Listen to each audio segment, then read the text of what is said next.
धर्मपुर विधानसभा से बीजेपी ने विनोद चमोली पर एक बार फिर से भरोसा जताया है और उनको 2022 में भी धर्मपुर सीट से बीजेपी का प्रत्याशी बनाया गया है। 2022 के चुनावों को लेकर अपनी सीट पर जीत के लिए कितना आश्वस्त विनोद चमोली है, इस पर खास बातचीत की हमारे संवाददाता सागर शर्मा ने।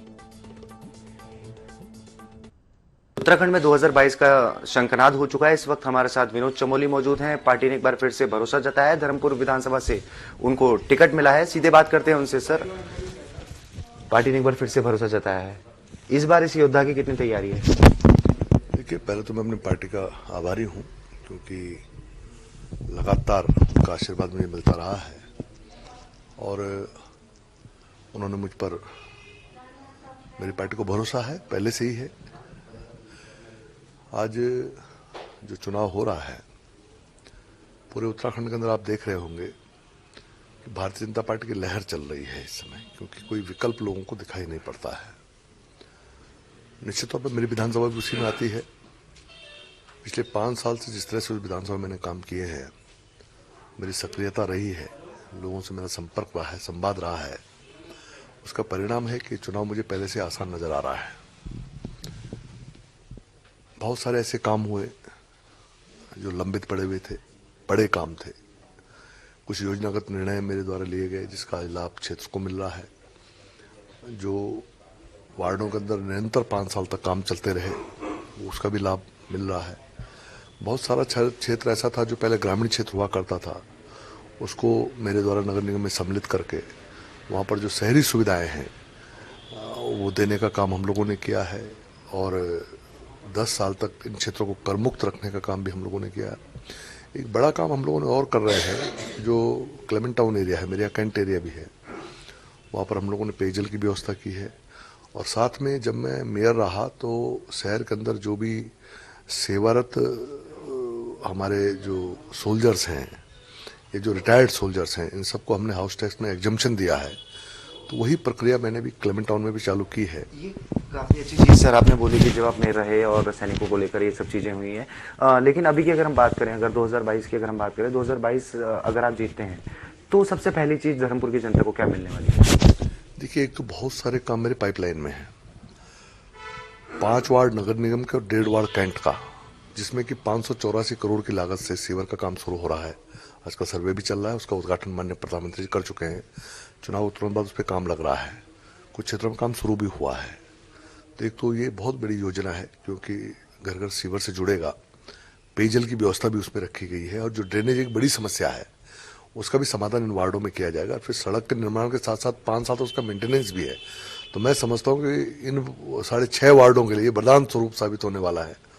और उसके अलावा भी बहुत सारी योजनाएं, जैसे आपका आरओबी इस समय काम चल रहा है, जो रेस्ट कैंप से भंडारी बाग के लिए जाना है, बहुत वर्षों से उस पर काम लंबित था, नहीं हो पा रहा था, वो भी हमने आगे किया है।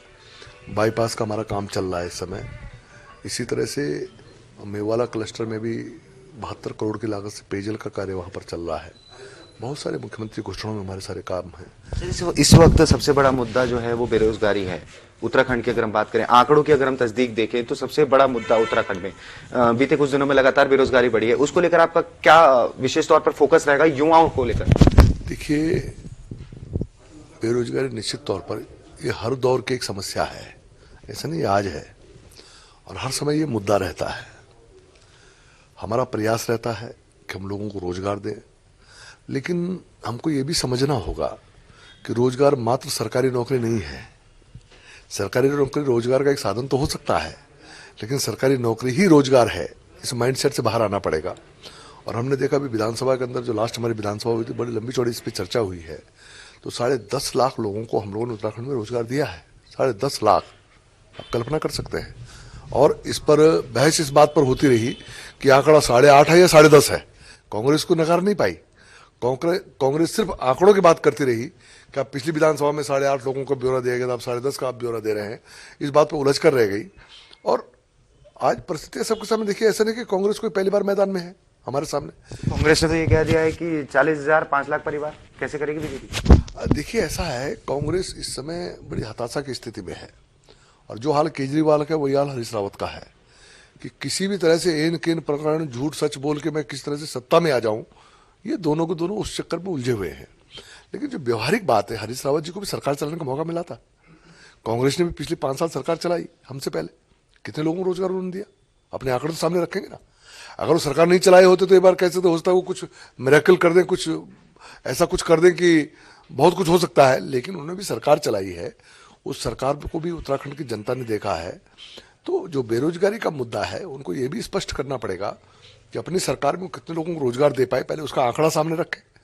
दूसरी बात, क्या क्या योजनाएं वो लोगों को रोजगार देने के लिए वो लाए हैं, वो आंकड़ा सामने रखें।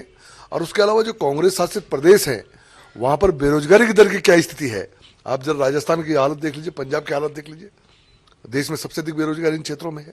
तो वहां कोई मॉडल लेकर अगर आए हैं तो उस मॉडल के साथ में बात करें ना, तब तो बात समझ में आएगी। लेकिन सिर्फ एक नारा दे देने मात्र से युवाओं को गुमराह करके और हम सत्ता में आ जाए और उसके बाद हम फिर वही डेनिस बेचें और वही खनन करें, तो ये तो उचित नहीं है।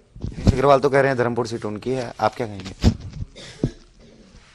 धर्मपुर सीट तो वर्तमान में तो विधायक मैं ही हूँ, तो भाजपा की है और सांसद भी हमारे हैं, तो उनकी कहाँ से हो गई, उनसे हिसाब किताब ले लीजिए। सर एक अंतिम सवाल, महिलाओं को स्वावलंबी बनाने के लिए जो है वो चमोली जी क्या करने वाले हैं? देखिए, बहुत योजनाएं हम लोगों की इस समय चल रही हैं। आपने देखा होगा, बात सिर्फ विनोद चमोली की नहीं है, बात मेरी सरकार की है। हम लोग जो काम करते हैं सामूहिक होता है, सरकार काम करती है। हम लोग घसियारी योजना लाए पूरे पहाड़ के अंदर, ये कहीं ना कहीं महिलाओं के सर के बोझ को कम करने के लिए योजना आए हैं। हमने 92 ग्रोथ सेंटर्स हमारे चल रहे हैं। ग्रोथ सेंटर्स के माध्यम से हम लोगों ने, क्योंकि पहाड़ में तो अधिकांश महिला आधारित श्रम पे काम होता है, तो उनको हम लोगों ने जो स्थानीय उत्पाद हैं उसको एक मार्केट प्रोवाइड करने का कोशिश कर रहे हैं, उनके स्किल डेवलपमेंट के लिए काम कर रहे हैं, ये हम लोग कर रहे हैं। अभी आपने देखा, हमने सभी बच्चों को अभी मोबाइल टैब दिए हैं, इसलिए दिया है कि अभी जो 10वीं और 12वीं के छात्र अभी ऑनलाइन शिक्षा चल रही, इसमें लड़कियां बहुत बड़ी संख्या में हैं, उनको भी हम लोग उसके लिए प्रेरित कर रहे हैं, उस पर काम कर रहे हैं। तो ऐसा नहीं, बहुत सारी योजना सेल्फ हेल्प ग्रुप के माध्यम से हम लोग काम करते हैं, आंगनबाड़ी के माध्यम से हम लोग काम करते हैं।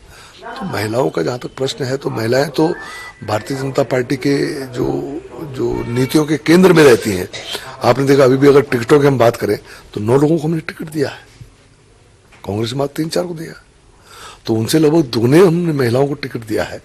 तो महिलाओं के प्रति भारतीय जनता पार्टी हमेशा संवेदनशील रही है और उनको आगे बढ़ाने का काम हम लोगों ने किया है। ये कहना है धर्मपुर से प्रत्याशी विनोद चमोली का कि महिलाओं को जो है आगे बढ़ाने का काम बीजेपी ने किया है और आगामी समय में युवाओं को लेकर जो है उनका खास तौर पर फोकस रहेगा। अपने सहयोगी प्रेम के साथ मैं Sagar Sharma, TV India news, Dehradun.